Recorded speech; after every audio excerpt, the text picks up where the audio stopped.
Hello students of class 5th exercise 5.1 करा रही हूँ मैं। एक्सरसाइज 5.1 का क्वेश्चन 8 मैंने 8 तक प्रीवियस वीडियो में होमवर्क में दिया था। अब मैं करा रही हूँ क्वेश्चन 9 जो कि बहुत इजी है। Right 5 multiples of 3 which is greater than 20। तो 3 की टेबल में 20 से ज्यादा बड़े जो डिजिट्स आते हैं वो लिखने हैं।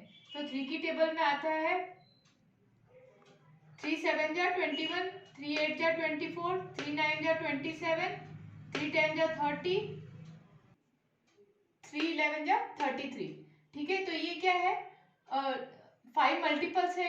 3 की टेबल में जो 5 मल्टीपल्स है वो 20 से ज्यादा होने चाहिए, 20 से बड़े होने चाहिए। तो ये 20 से बड़े हैं, 3 की टेबल में ही आते हैं। ठीक है, तो ये है 5 मल्टीपल्स 21, 24, 27, 30, 33। ये 20 से बड़े होने चाहिए क्योंकि क्वेश्चन में लिखा है विच इज ग्रेटर देन 20। ठीक है, तो आई होप समझ में आया हो। अब मैं करा रही हूँ क्वेश्चन 10। क्वेश्चन 10 है find out the common multiples of 5 and 6, right the smallest multiple. ठीक है, तो मल्टीपल्स लिखने हैं। पहले तो 5 के मल्टीपल्स लिखने हैं। 5 1 जा 5, 5 2 जा 10, 5 3 जा 15, 5 4 जा 20, 5 5 जा 25, 5 6 जा 30, 5 7 जा 35, सो ऑन। ठीक है, और मल्टीपल्स ऑफ 6 लिखे मैंने। 6 1 जा 6, 6 2 जा 12, 6 3 जा 18, 6 4 जा 24, 6 5 जा 30, 6 6 जा 36 एंड सो ऑन। ठीक है, तो अब इसमें ऐसा मल्टीपल लिखना है जो दोनों की टेबल में आता हो और छोटा हो। ठीक है, अब 5 की टेबल में आता है 30 और 6 की टेबल में भी आता है 30। ये दोनों कॉमन है और छोटे हैं। और कोई भी ऐसा, जैसे अब 15 है तो यहाँ पे 15 नहीं है, इसलिए ये कॉमन नहीं हो सकता, ये स्मॉलेस्ट कॉमन मल्टीपल नहीं हो सकता। ठीक है, इसलिए 30 स्मॉलेस्ट कॉमन मल्टीपल है क्योंकि ये दोनों में है, 5 की टेबल में भी है और 6 की टेबल में भी है। ठीक है, तो कॉमन मल्टीपल ऑफ 5 and 6 क्या हुआ, 30। Common multiple of 5 and 6 is 30। तो क्वेश्चन 10 मैंने करा दिया। क्वेश्चन 11 जो है फाइंड 4 मल्टीपल्स लिखने हैं। 6 की टेबल के 4 मल्टीपल्स लिखने हैं। 6 2 जा 18, 6 3 जा 21,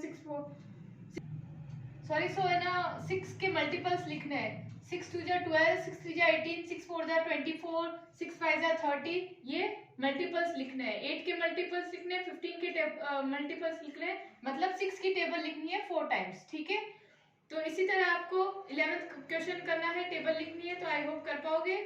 अब मैं करा रही हूँ क्वेश्चन 12। क्वेश्चन 12 है right 18 multiples of common and also right common multiples. तो 18 मल्टीपल्स लिखने हैं 9 के। तो 9 की टेबल में 18 टाइम्स लिखी है मैंने यहाँ पे।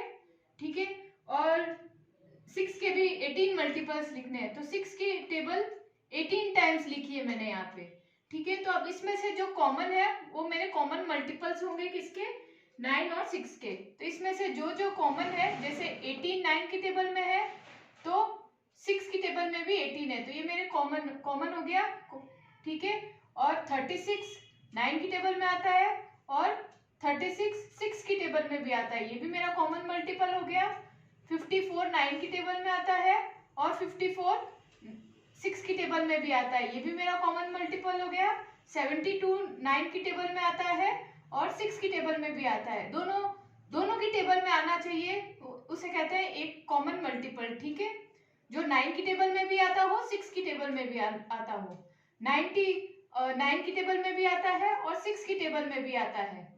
तो इसी तरह से है ये क्वेश्चन, इस तरह से करना है। आई होप समझ में आए। तो कॉमन मल्टीपल क्या हुए, 18 36 54 72 90। तो आई होप समझ में आया। क्वेश्चन 11 आप लोगों के लिए होमवर्क है।